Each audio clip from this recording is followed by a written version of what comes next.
क्या इम्यूनोथेरेपी हर किसी के लिए सूटेबल नहीं होती है या इसका कॉस्ट बहुत ज़्यादा हाई है? हाँ, जनरली जो है हमारी सारी मेडिसिन जो भी इम्यूनोथेरेपी जो भी कंपनियों ने डेवलप किया है वो अभी मैक्सिमम पेटेंट पीरियड में है, तो उसका कॉस्ट हायर रहता है।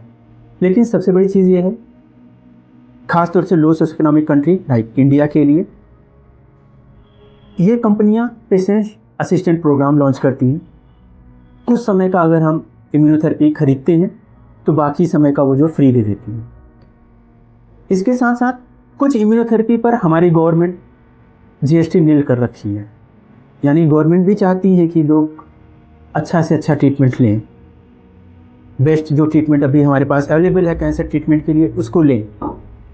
एक नया कॉन्सेप्ट आ रहा है लो डोज इम्यूनोथेरेपी का, कि हम जो है पूरी डोज में देकर हम कम डोज में इम्यूनोथेरेपी दें, यानी कि जो हमारा कैंसर जिसको हम इम्यूनोथेरेपी से ट्रीट करते हैं उसको हम फुल डोज न दे करके हम कम डोज में दें, तो हमारा जो कॉस्ट कम हो जाता है।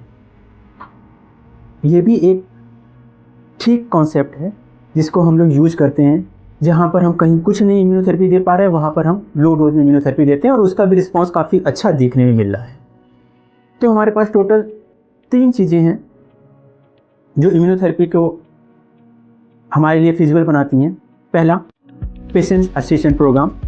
अप्रॉक्सीमेटली कुछ कॉस्ट तक हम लोग अगर मेडिसिन खरीदते हैं तो आगे की मेडिसिन फार्मा कंपनी फ्री कर देती है। दूसरा, गवर्नमेंट उस पर जीएसटी नील कर रखी है, कई हमारी इम्यूनोथेरेपी जिस पर गवर्नमेंट ने जीएसटी नील कर रखी है।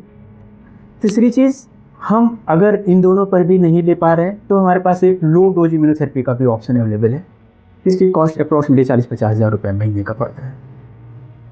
अभी कुछ समय में न्यू मेडिसिन आई हैं, कुछ चाइनीज़ मेडिसिन आई हैं जो इम्यूनोथेरेपी कॉस्ट को और कम करती हैं। कई जगह इस चाइनीज़ मेडिसिन का इंडिकेशन अप्रूवल में आ गई है, कई अभी रिसर्च फेज में चल रही हैं। इन सब चीज़ के लिए इम्यूनोथेरेपी के डिटेल और कॉस्ट के बारे में और डिटेल में बात करनी है और डिटेल में जानना है तो आप अपने मेडिकल ऑन्कोलॉजिस्ट से संपर्क करो, वो आपको और डिटेल में बात करनी है इसके बारे में।